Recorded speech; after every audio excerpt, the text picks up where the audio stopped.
Buenas noches. Buenas noches, doctor. Una pregunta, Buenas noches. ¿se mira la presentación? Sí, doctor. se ve. Vaya.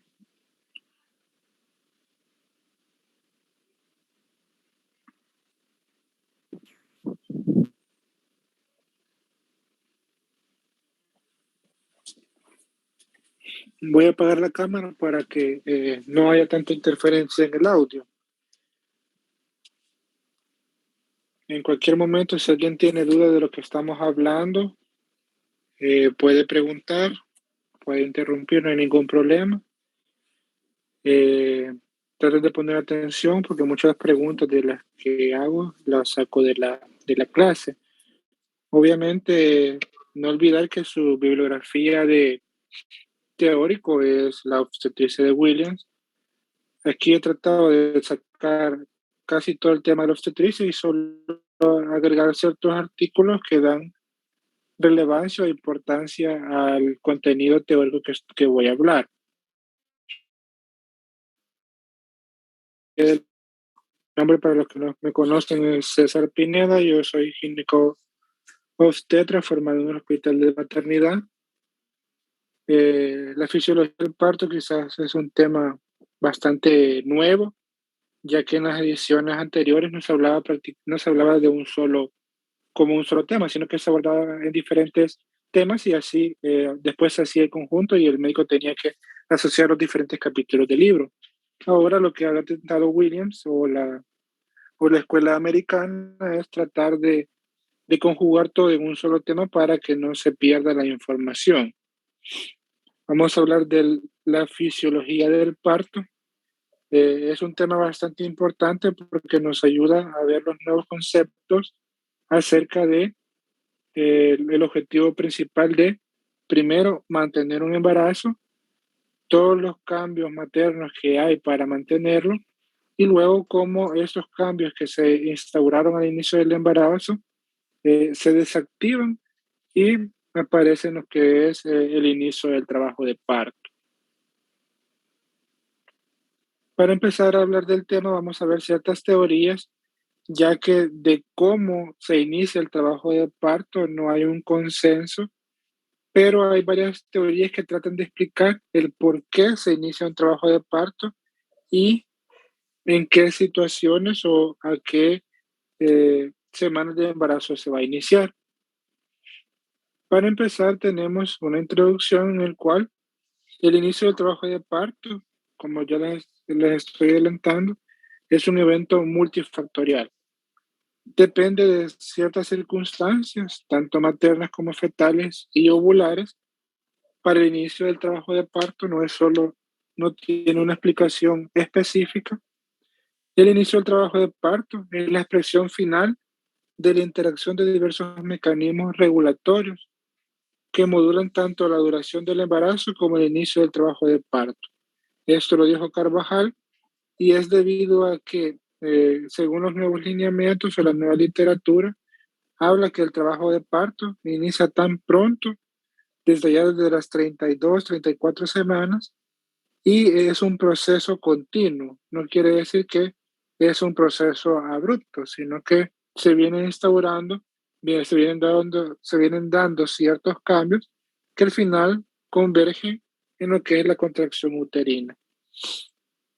La evidencia respecto al tema no es concluyente, como ya lo mencioné, y la evidencia más reciente sugiere que el parto es un proceso prácticamente de un proceso inflamatorio. O sea que muchas de las sustancias endógenas que van a llevar a lo que es el inicio del trabajo de parto vienen dados por toda una cascada de la inflamación o la cascada inflamatoria materna, fetal y placentaria que va a llevar al inicio de las contracciones uterinas.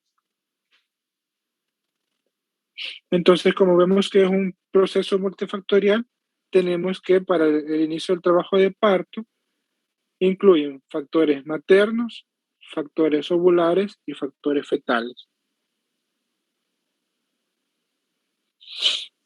Vaya, aquí quiero aclararles un punto y se los voy adelantando ya. Dos cosas que tienen saber dilucidar y saber diferenciar. Una cosa son las fases del trabajo de parto y otra cosa es la evolución clínica del trabajo de parto. Cuando escuchen hablar de fases, estamos hablando de todo el embarazo, prácticamente, desde que se da la concepción hasta lo que es el puerperio. Y cuando vengamos a hablar de lo que es las etapas del trabajo de parto, vamos a hablar prácticamente o específicamente cuando está instaurado o se está instaurando las contracciones uterinas, para que no se me vayan a confundir, porque el libro de Williams, obviamente, al ser traducido, da un poquito de como de inconcordancias y puede llevar a la confusión cuando se habla de las fases del trabajo de parto y las etapas del trabajo de parto. Entonces vamos a hablar que dentro de las teorías, el desencadenamiento del trabajo de parto no es un evento discreto, sino que se trata de un proceso gradual y secuencial. El estudio de las etapas secuenciales del trabajo de parto se denomina determinismo. Y esto lleva a que, ese determinismo lleva a que todas las teorías se integran o se traslapan una con otras para dar una explicación certera de por qué el trabajo de parto. Entonces vemos que las fases del trabajo de parto van a ser 4. Más adelante las vamos a mencionar específicamente, pero para ir dando una introducción, como vemos prácticamente las primeras 3 o de 2 a 3 fases del trabajo de parto es una etapa quiescente, o sea que el embarazo está instaurado y lo que hace el cuerpo materno es inhibir todo el proceso inflamatorio, todos los procesos que producen actividad uterina para poder mantener el embarazo. Luego, en las últimas etapas, prácticamente en la fase 3 y 4, ya es el parto propiamente dicho y la fase de recuperación al estado original materno previo al parto. Entonces hablan de las fases. La primera fase se denomina la fase quiescente uterina. Se da desde la fecundación hasta por allá las 34 35 semanas de gestación. Casi completa el 95% del tiempo del embarazo y está mediada por ciertas sustancias principales. No quiere decir que solo es.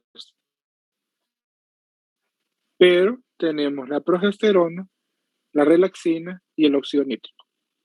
En el cuello uterino tiene ciertas características en esta etapa. Vemos que es un cuello uterino duro, cerrado y largo. Hay un reposo activo, o sea que el miometrio prácticamente no tiene ninguna actividad y se establece una falta de respuesta a la uterotonina. Cuando hablamos de uterotonina quiero referirme a todas aquellas sustancias que van a producir contracción uterina.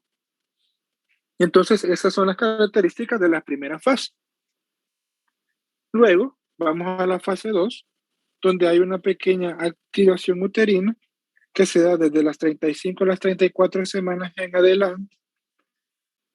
Ya hay un inicio del cambio cervicales, ya el útero se vuelve irritable o responde a ciertas sustancias y se empieza a ser sensible a la uterotonina. Entonces, esta etapa se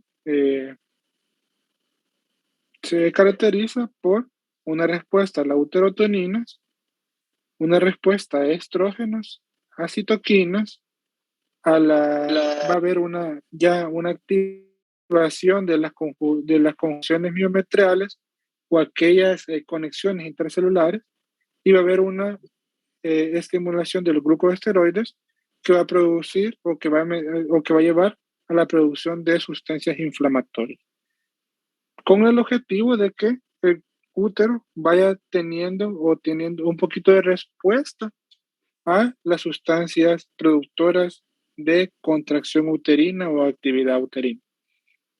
En la fase 3 se da la estimulación del trabajo de parto. Aquí ya está mediada propiamente por la uterotoninas. La principal obviamente es la oxitocina.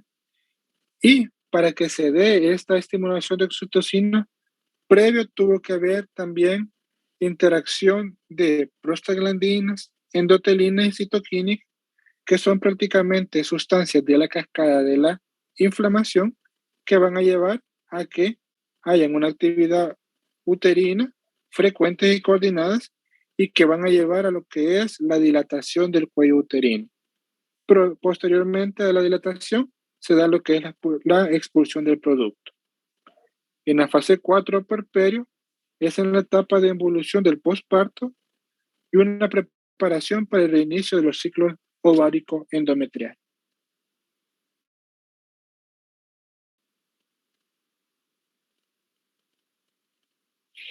Dentro de la teoría integradora se puede analizar el rol de cada factor separadamente. Vamos a hablar un poquito de las características de cada una de las sustancias y cuál es el rol que juega en el mantenimiento del embarazo y en la producción de actividad uterina. Entonces, dentro de los primeros factores tenemos los factores maternos. Dentro de ellos, el que juega de los papeles más importantes es el factor hormonal, en el cual tenemos a la progesterona y a los estrógenos. Entonces tenemos que se da la teoría de la deprivación de progesterona y se dio que los estudios que en modelos animales la progesterona durante el embarazo mantiene estable el potencial de membrana, o sea que va a inhibir lo que es la despolarización de las membranas de las células miometriales,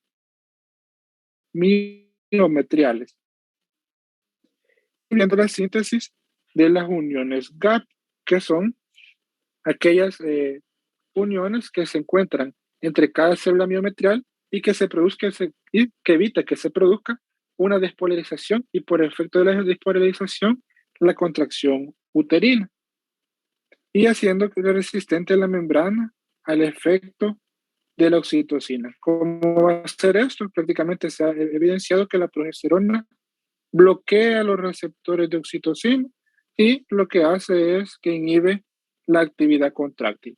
Esto lo dijo Schwartz. Si bien en la embarazada humana no se ha podido probar experimentalmente todo esto, pero la evidencia respaldaría el desbalance de estrógeno y progesterona, ya que en las primeras etapas del embarazo se ha dado a conocer que es una etapa prácticamente donde hay más progesterona que estrógeno. Al final del embarazo, la caída de los receptores de progesterona, casi cerca del término, lo que va a llevar a que se desactiven todos estos efectos protectores que hizo la progesterona para mantener el embarazo. Entonces luego vemos al estrógeno. Durante las etapas del embarazo, los estrógenos siempre están por debajo de los niveles de la progesterona. Dicha relación va a cambiar al final del embarazo, allá por las 34 y 35 semanas, y colabora en promover que la musculatura uterina se haga más reactiva al efecto de la oxitocina. Entonces, los estrógenos lo que van a llevar es que van a cambiar la estructura molecular de los receptores de oxitocina para desbloquear el efecto que había producido la progesterona y que estos se tenga en respuesta a la oxitocina.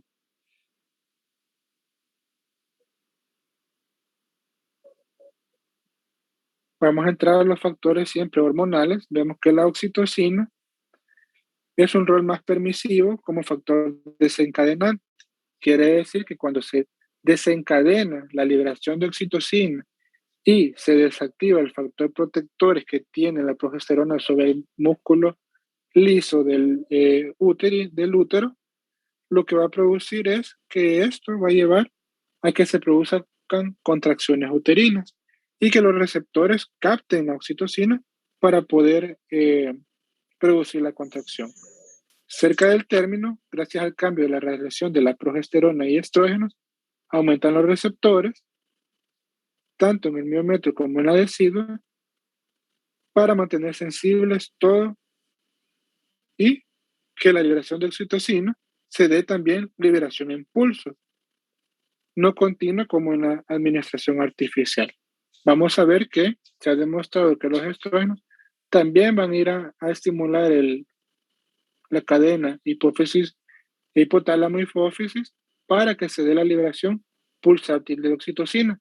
Y esta liberación pulsátil de oxitocina es lo que va a llevar a que se produzcan contracciones uterinas tan temprano como a las 34 semanas para que ir preparando primero el cuello cervical, irlo madurando y luego que cuando se inicia una actividad uterina progresiva, esto produzca borramiento y dilatación.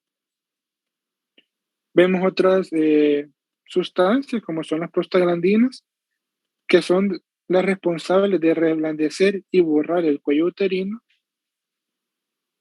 En el parto se encuentran estos niveles más elevados y se encuentran en el líquido amniótico y en el plasma materno. Y son los precursores prácticamente la principal precursor de las prostaglandinas son el ácido araquidónico, lo que va a producir la biosíntesis de prostaglandina en el amnio, en el corio y en el deciduo. Esta última posee importantes cantidades de lisosomas, los que, lo que con el desbalance de la relación de estrógeno-progesterona se destabilizan y aumentan aún más la síntesis de ácido araquidónico. El ácido araquidónico lo que va a llevar a la producción de más estrógenos y más prostaglandinas.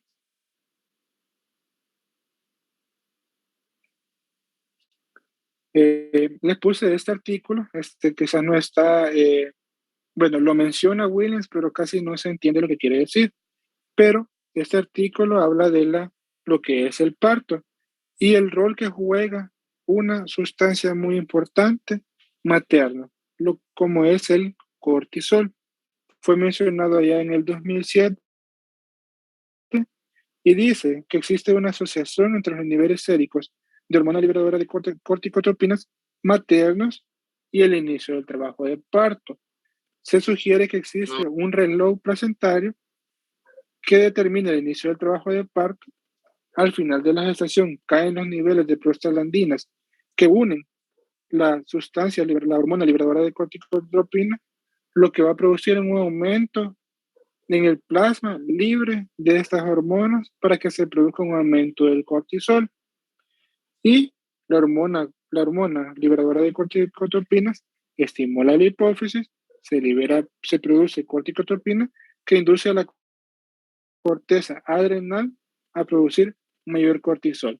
El cortisol, el papel que juega en el inicio del trabajo de parto es que eso va a ser o va a iniciar la producción de prostaglandinas, de sustancias inflamatorias, de colesterol, y si aumenta el colesterol va a llevar al aumento de los estrógenos y los estrógenos obviamente lo que van a hacer es ir a desbloquear todos los efectos protectores que tenía la progesterona desde el inicio del embarazo.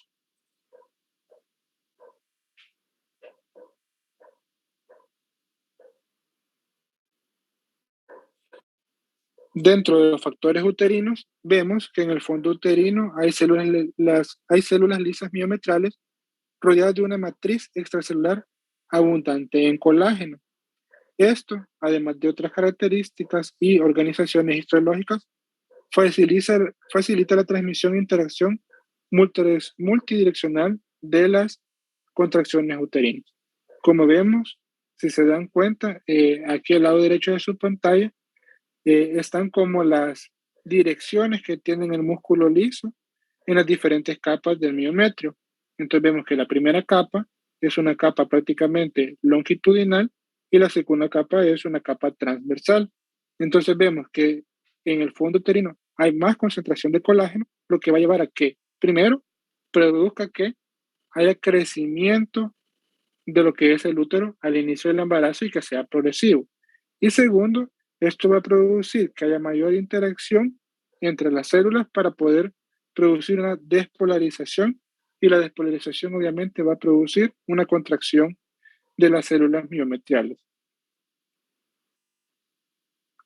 Entonces, se ha logrado estudiar que hay un aumento importante de los puentes intercelulares en número y en actividad tras el descenso de la progesterona y el aumento de los estrógenos cerca del inicio del trabajo de parto. Y esto se da tan tempranamente como ya a las 34 a las 35 semanas.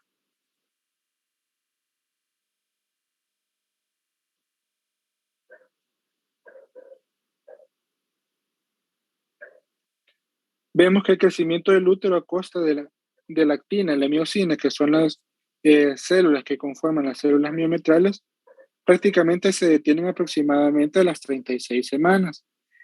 Esta detención de crecimiento va a llevar a eh, va a llevar a que se originen ciertos reflejos. Entonces vemos que el feto va a continuar creciendo ya de las 35 a 36 semanas, por lo tanto va a haber un estiramiento aún más de las células miometriales, lo que va a producir es que el aumento del crecimiento fetal, el aumento prácticamente de la presión intraamniótica, distiende las fibras miometriales y va a producir un reflejo, bueno, dos reflejos que van a ayudar a que se inicie el trabajo de parto. El primer reflejo lo dijo Ferguson y que se da por vía de los barroreceptores y es la respuesta neuroespinal por estiramiento de fibra miometrial que estimula la síntesis de oxitocina endógena, facilitando las contracciones uterinas. Tenemos el otro reflejo tipo 2, que es la misma respuesta de estiramiento, pero por el cuello uterino. Y todo esto, tanto el estiramiento del músculo liso como el estiramiento del cuello uterino, va a llevar a la respuesta que se produzca más liberación de oxitocina endógena y lo que va a llevar a que se produzcan contracciones uterinas.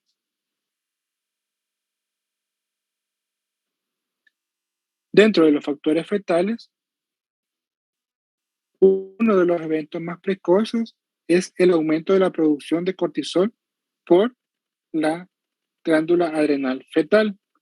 Entonces, se vio que en modelos animales figura dentro de los elementos relacionados en el inicio del trabajo de parto.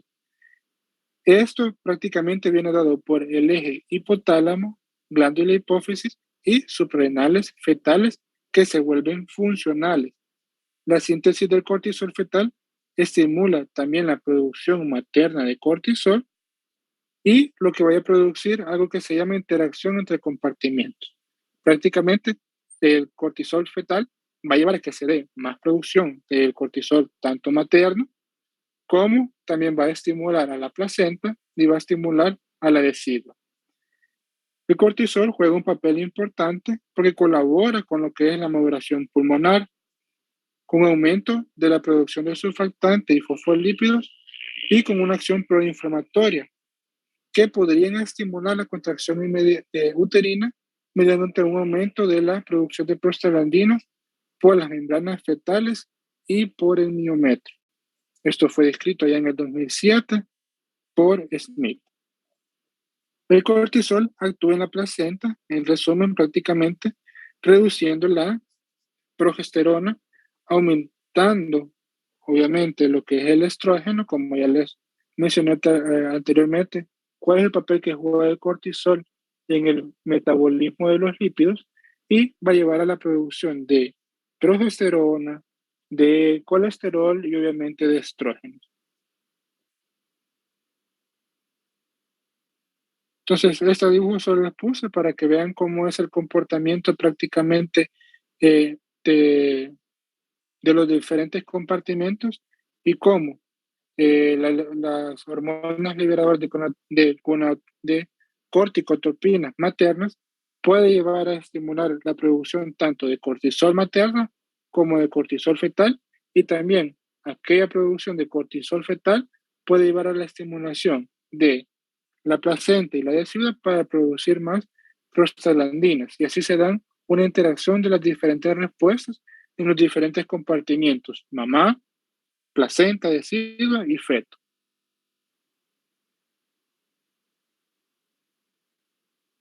Vemos que también hay factores ovulares. Existe una teoría llamada sistema de comunicación de órganos, que postula que existe un sistema de envío de señales entre las membranas ovulares, la placenta, madre y feto. capaz de activar orquestadamente el inicio del trabajo de parto.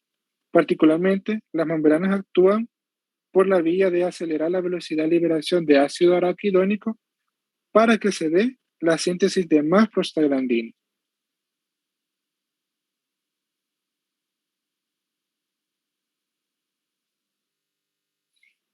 Este estudio es un estudio bastante reciente en el que dice que en el trabajo de parto fisiológico se demostró una masiva entrada de células inflamatorias al miometrio, tanto de neutrófilos y macrófagos. A su vez, durante el trabajo de parto, el miometrio sobreexpresa una molécula de adhesión de células inflamatorias, que es la ICAM-1. El objetivo de captar factores inflamatorios radica en amplificar o iniciar la liberación de citoquinas proinflamatorias que amplifiquen o inicien el inicio del trabajo de parto.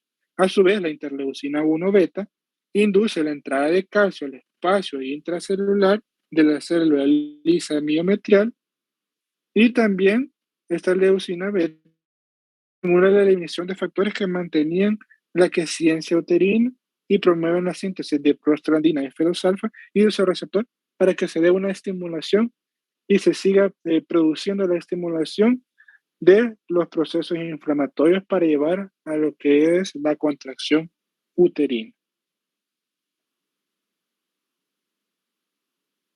¿Tienen preguntas hasta aquí en las teorías?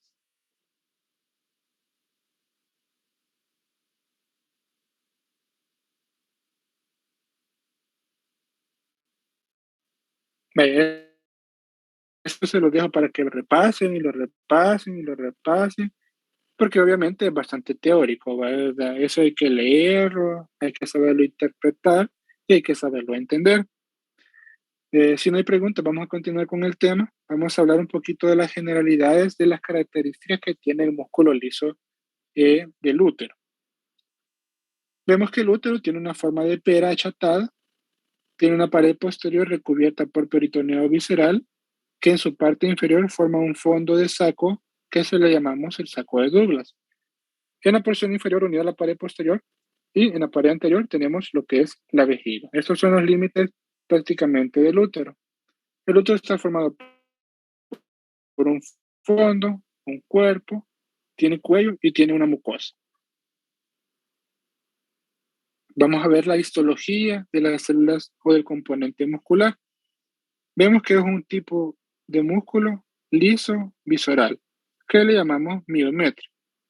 Se puede excitar por impulsos autónomos, eso es lo que quiere decir que el útero prácticamente puede depender de sí mismo para iniciar lo que es actividad uterina.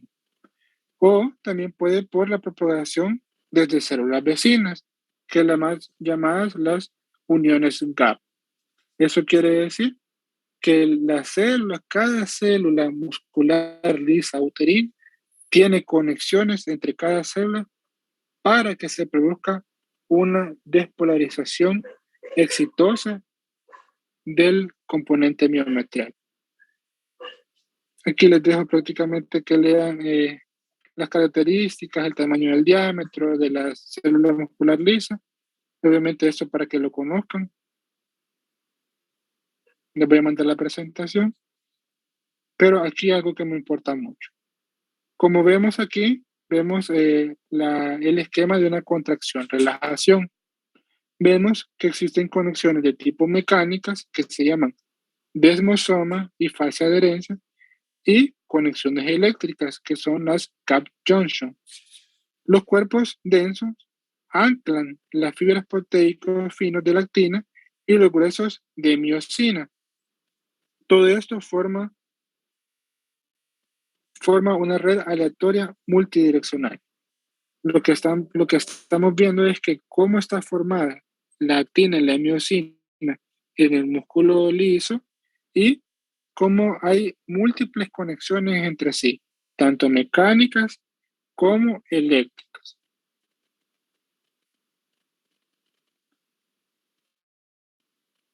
Los atributos específicos que tiene la célula muscular lisa del miometrio vemos que tiene ciertas características. Primero, que es irritabilidad, o sea, que tiene capacidad de responder a ciertos estímulos, tanto eléctricos, químicos, mecánicos, etc. Tiene el efecto de que se contrae, es muy elástico y después de ser elástico tiene la capacidad de retraerse o de retractilidad. Entonces, vemos cómo ciertas características del músculo liso miometrial son muy importantes para, primero, mantener el embarazo y luego para producir lo que es el parto. Ciertas características que otros tipos de células musculares o otros órganos no lo tienen.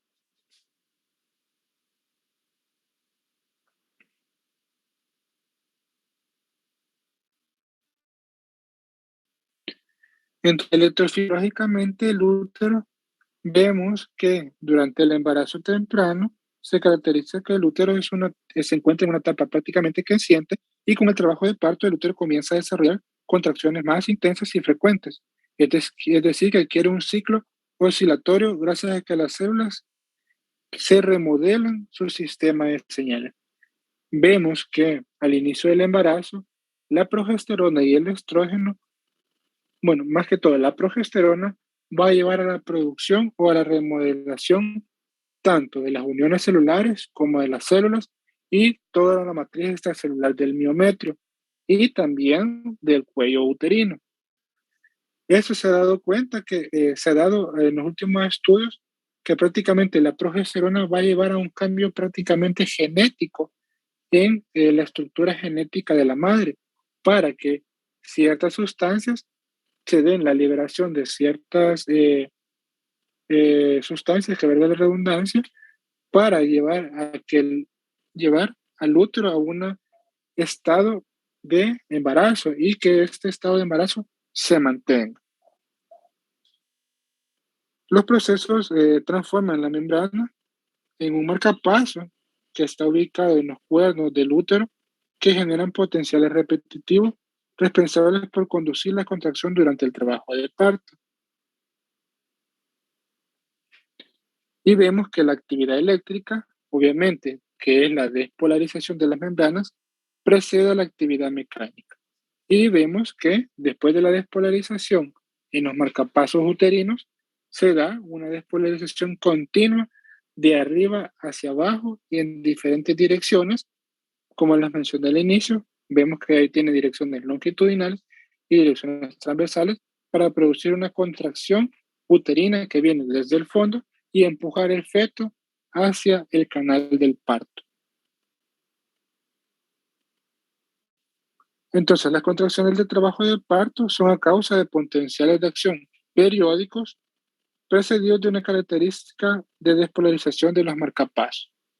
Vemos al lado derecho de su pantalla cómo hay el marcapaso y si se dan cuenta con las flechitas rojitas que están a cada lado de las trompas, esos marcapasos van a dirigir las contracciones uterinas desde arriba hacia abajo y en diferentes direcciones. En el útero se reconocen dos marcapasos, uno a cada lado del fondo uterino, cerca de las trompas uterinas. El marcapaso que predomina es el derecho.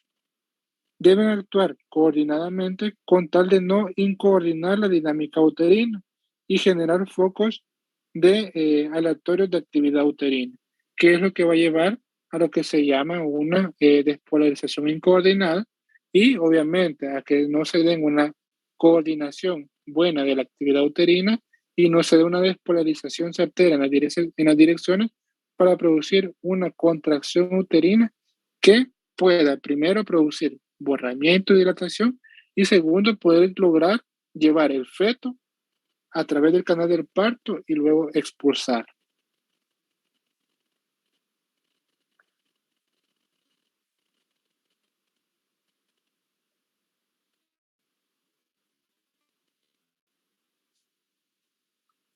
Uno de los elementos principales para que se dé luego, primero la despolarización y luego la contracción uterina es el calcio, que este ingresa en los canales de calcio dependiendo del voltaje, activa la contracción, o sea, la interacción entre la miosina y la actina, El control de la actividad uterina radica en el efecto de los niveles de calcio intracelular y su liberación desde el retículo sarcoplásmico.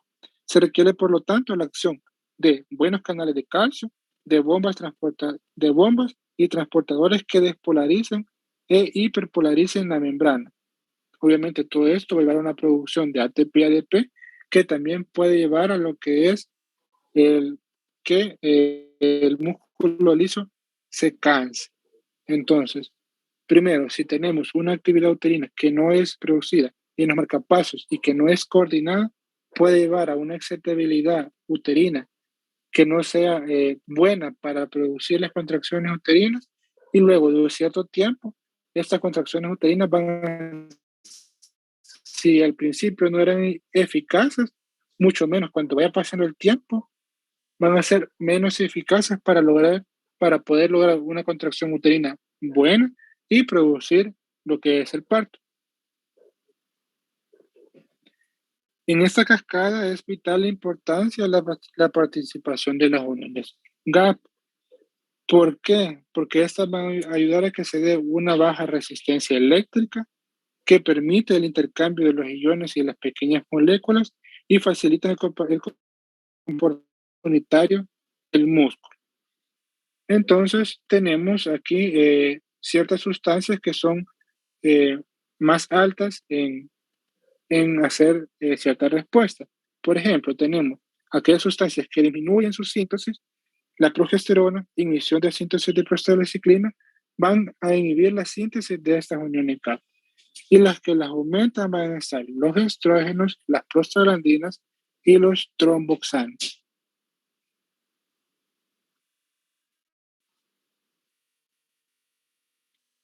Esto ya lo mencioné anteriormente, solo es un repaso. Vaya, hablando de las contracciones uterinas, vemos que el embarazo se da por una quiescencia que la podemos llamar en cierto momento que es relativa, porque vemos que habían dos autores que estudiaron desde cuándo se empezaban las contracciones uterinas.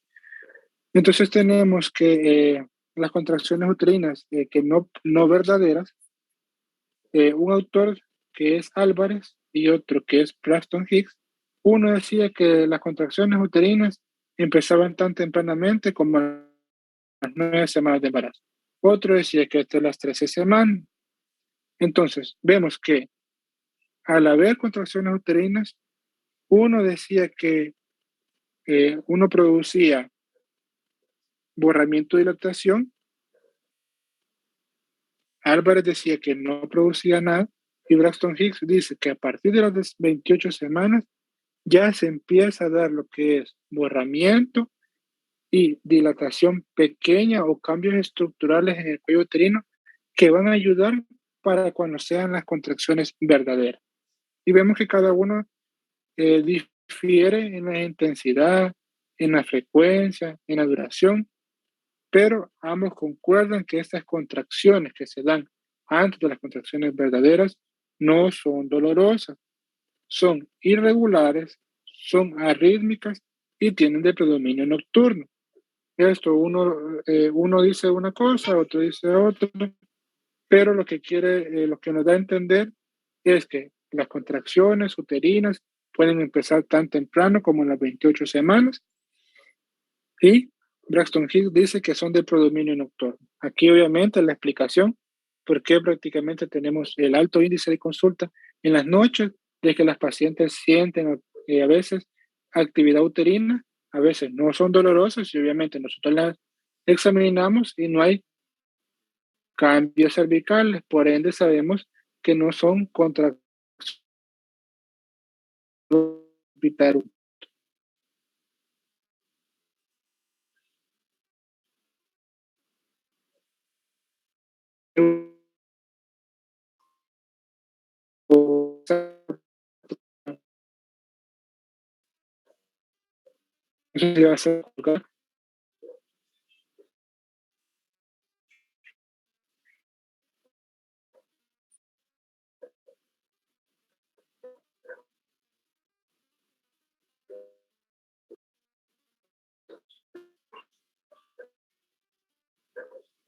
Hola, hola.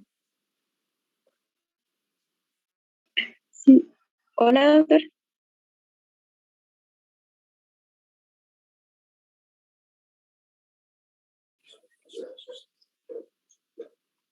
Hola, ¿me escuchan? Sí, doctor. Escucha.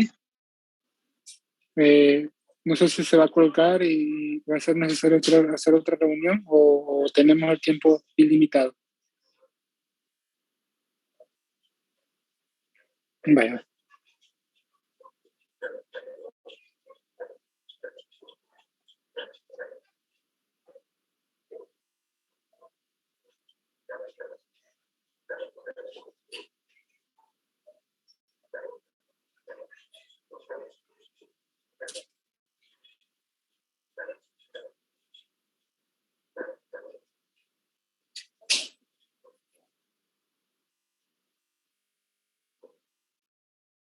¿Me tienen preguntas hasta aquí?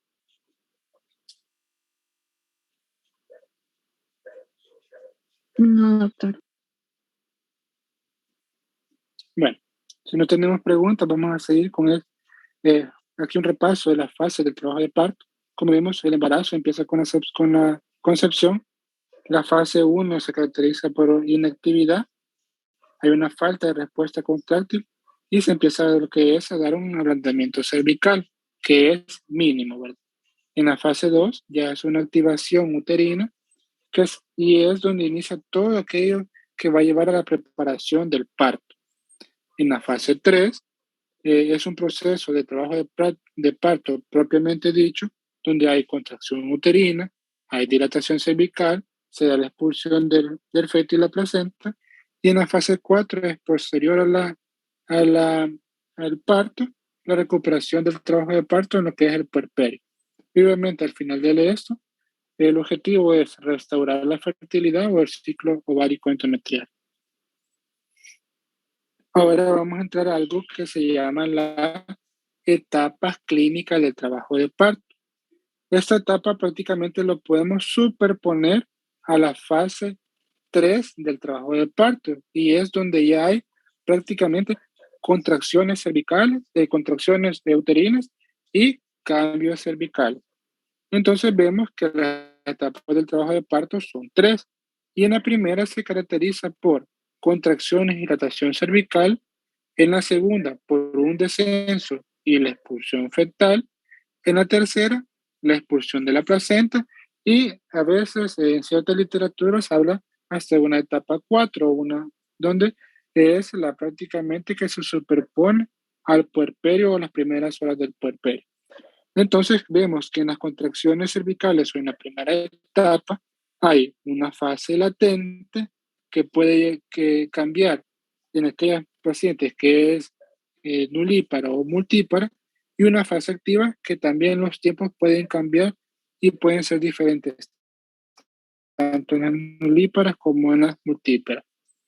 Pero aquí esta fase, explicación en etapas de las etapas clínicas del trabajo de parto, es una teoría o es un estudio que realizó Friedman allá tan atrás como 1978, pero que aún se encuentran vigentes. Entonces vemos que en la primera etapa hay una fase latente y luego que puede llevar desde las 0 horas hasta 8 horas y una fase activa que va desde las 8 hasta las 14 horas. Vemos que la fase activa se divide en una fase de aceleración, una fase de máxima aceleración y una fase de desaceleración. Y luego vamos a entrar a lo que es las etapas posteriores que prosiguen, ¿verdad? Y vamos viendo que durante va el tiempo transcurriendo, lo que va produciendo es que va a producir dilatación cervical.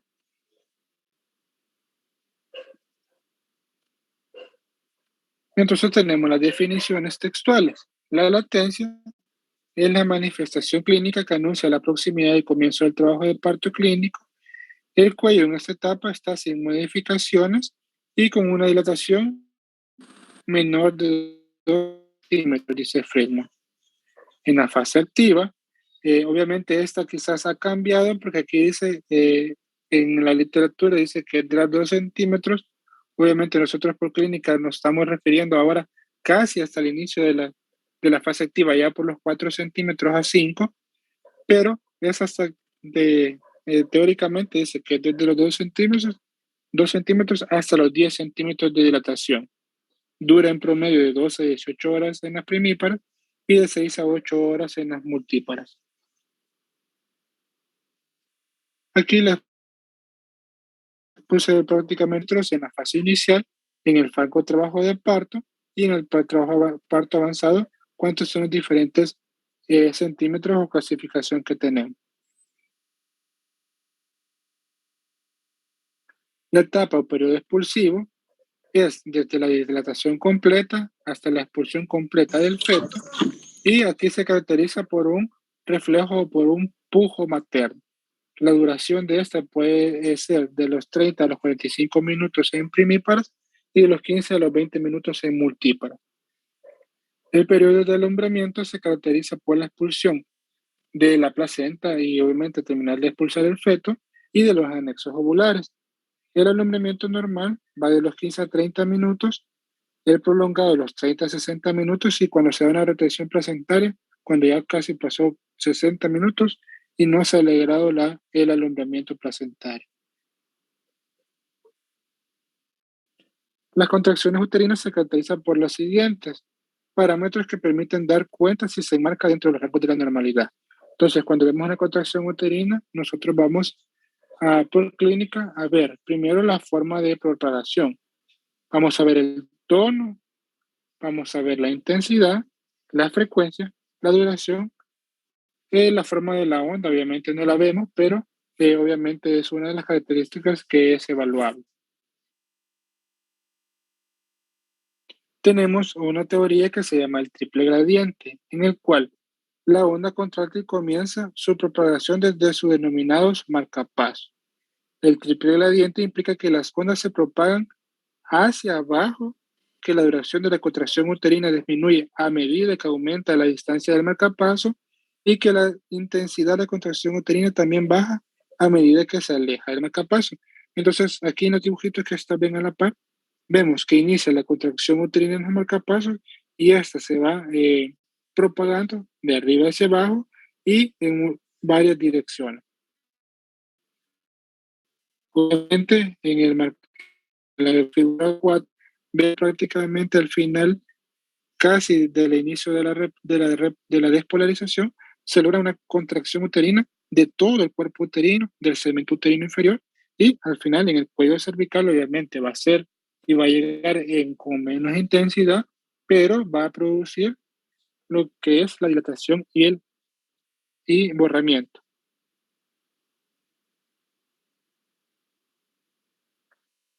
Vamos a ver que la actividad uterina va a tener ciertos efectos, tanto en la madre como en el feto. Entonces, como vemos, el aumento de la presión arterial materna se puede dar por impulso de sangre desde los senos venosos intramiometriales, lo que aumenta el retorno venoso al corazón.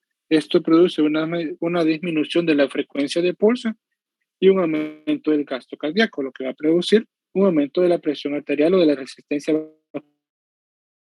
vascular periférica. Cuando la madre está en posición, el útero es bastante bajo. Y esto puede ser también lo que puede hacer es que se aumente la presión, por obviamente aumento de la presión en los vasos de las venas cava. Entonces tenemos aquí un esquema que la contracción puede causar hipotensión, puede causar taquicardia y puede llevar hasta una lipotimia.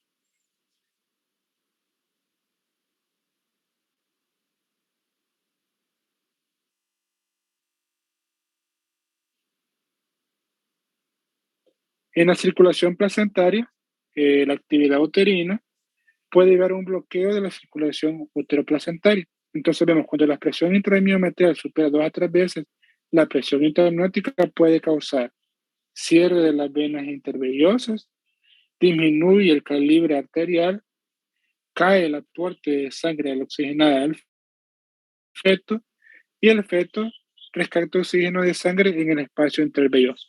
Entonces, como vemos, estas contracciones uterinas, por eso a veces vemos que el feto, cuando tenemos monitorizado al feto durante las contracciones uterinas, Cuando se da una contracción, el feto hace una respuesta a lo que es la disminución de oxigenación, que primero empieza con la taquicardia, que aumenta la frecuencia cardíaca fetal, y si esto se da prolongadamente por mucho tiempo, va a llevar primero a aumento de la frecuencia cardíaca fetal y después, ya cuando los mecanismos compensadores fetales se terminan, va a llevar a lo que es una bradicardia. Y si esta contracción uterina, en vez de ser coordinadas y ser rítmicas, fueran contracciones uterinas continuas, lo que llevara es prácticamente a una disminución del todo de la oxigenación fetal y obviamente va a llevar a la muerte fetal. Por eso es que las contracciones uterinas tienen una explicación de por qué son rítmicas y tienen cierta duración y cierta fuerza de contracción.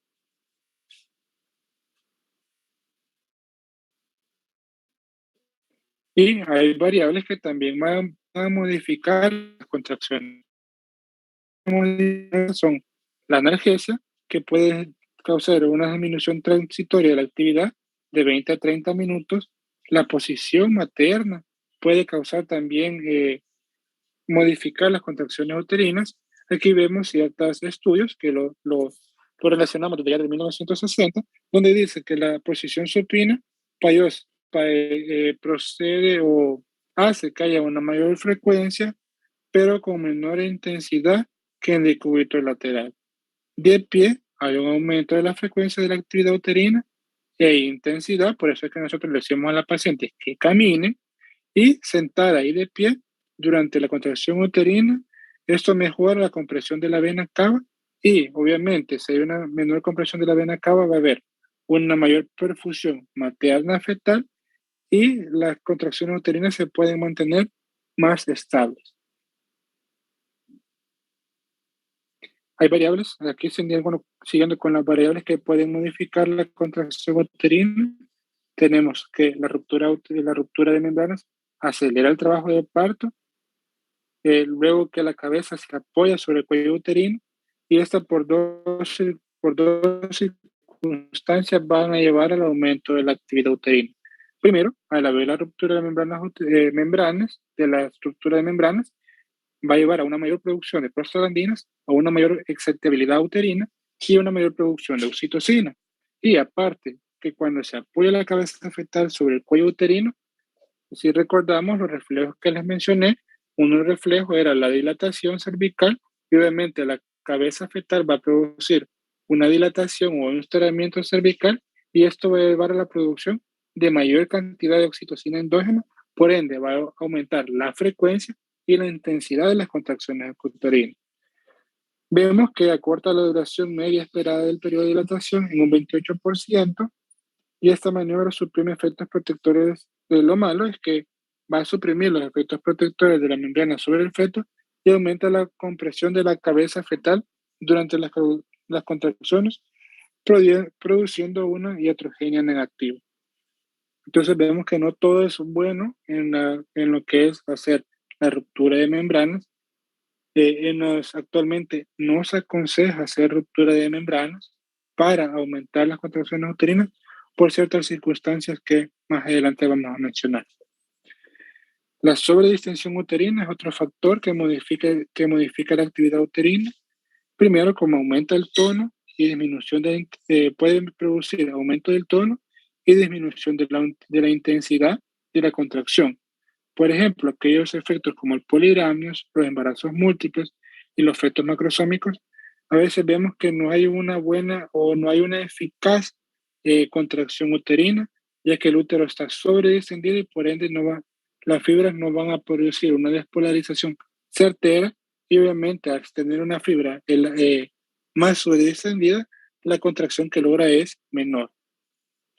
Otra variable que modifica las contracciones uterinas es el dolor. Y aquí se habla del síndrome de tensión, temor, dolor, y donde vemos que la situación de peligro lleva a una secreción de adrenalina y esta adrenalina va a llevar a un efecto inhibitorio de las contracciones uterinas.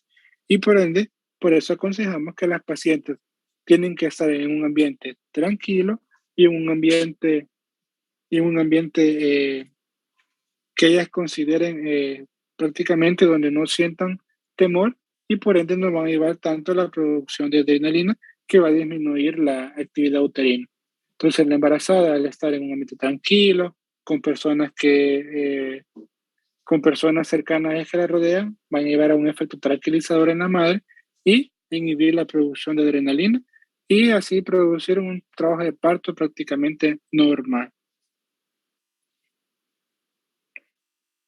Y finalmente, algo importante es que la contracción uterina no se acaba después de que se produzca la expulsión del feto ni la placenta, sino que las contracciones del periodo del alumbramiento tienen tres funciones. Primero, transfusión fisiológica de sangre al recién nacido. Y esto lo que hace es que prácticamente el útero contraerse firmemente, exprime toda esa cantidad de sangre que tiene dentro de ella y esa sangre lo lleva a la placenta y obviamente va a llegar al bebé. Aquí va primero mayor cantidad de oxígeno, mayor cantidad de hierro y prácticamente lo que va a evitar la anemia fetal. Eso sí que entre más tiempo se deje que se evite el pinzamiento del cordón, se ha demostrado que si más tiempo se dé, hay mayor o es el bebé más propenso a producir ictericia neonatal. Y a veces este efecto puede ser no alentador al feto porque puede producir ciertas alteraciones neurológicas. La contracción va a producir, la contracción uterina posterior al alumbramiento va a producir un desprendimiento perdón, la contracción uterina posterior a la expulsión del feto va a producir el desprendimiento, el descenso y la expulsión de la placenta y también va a impedir que se dé la hemorragia en el lugar de la inserción de la placenta y mantener el tono del órgano. Eso se logra ya que el útero, como ya les mencioné, que tiene diferentes fibras musculares, o dirección de las fibras musculares y entre cada fibra muscular, entre cada dirección que, que se intercepta, ahí pasa un vaso sanguíneo. Entonces, lo que hace cuando se da una contracción posterior al nacimiento del bebé y al rompimiento placentario es que esas fibras se cierran. Entonces van a producir un estrangulamiento de las arteriolas que estaban irrigando la placenta. Y por ende eso va a producir a que lleve al cese de la hemorragia y es lo que explica la fisiología prácticamente de la atonía uterina. Entonces, cuando vemos que un útero atónico no se contrae, prácticamente estas arteriolas no se estrangulan y por ende quedan abiertas y perdiendo sangre y se da lo que es una hemorragia postparto.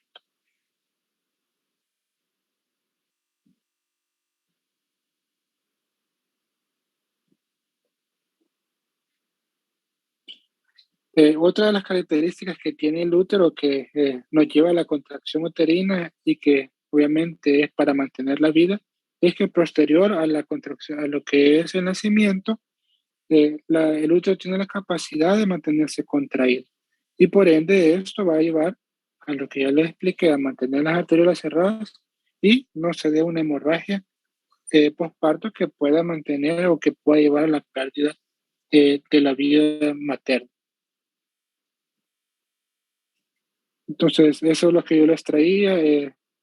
Prácticamente he tratado de glosar cuáles son las teorías por el cual se mantiene el trabajo, se mantiene el embarazo, cuándo se puede iniciar el trabajo de parto, cuáles son las explicaciones de que se dé el inicio del trabajo de parto y luego cuando se dé el trabajo de parto, cuáles son las características que tiene que tener una buena contracción y posterior al parto, obviamente, esa capacidad del útero de mantenerse contraído, lo que lleva y lo importante y principal es que evitar la hemorragia postparto.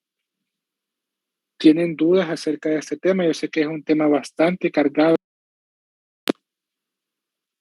pero obviamente si uno lo lee, lo entiende, obviamente después le va dando explicación a cada paso que lleva todo el embarazo y a cada paso que lleva el trabajo de parto. ¿Tienen dudas que podamos analizar o que podamos sacar en este momento?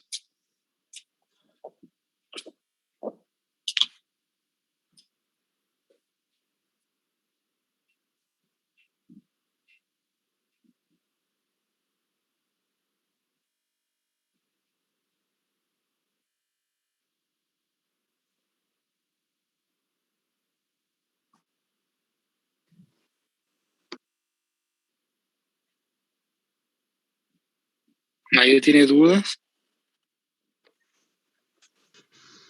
No, doctor. Todo claro. Vaya, en el examen no van a estar preguntando. Lean bastante ese tema. Es bastante teórico y por ende pueden haber muchas preguntas de este tema. Si nadie tiene dudas, entonces damos por finalizado la clase. Espero que hayan entendido un poquito. Traté de resumir todo lo que dice el libro. Hola.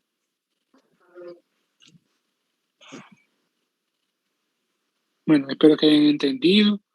Si tienen dudas en cualquier momento del tema, pueden preguntar en mi grupo de tutoría, cómo comunicarse conmigo.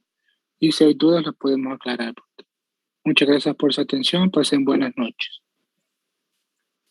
Muchas gracias, doctor. Gracias, doctor. Gracias.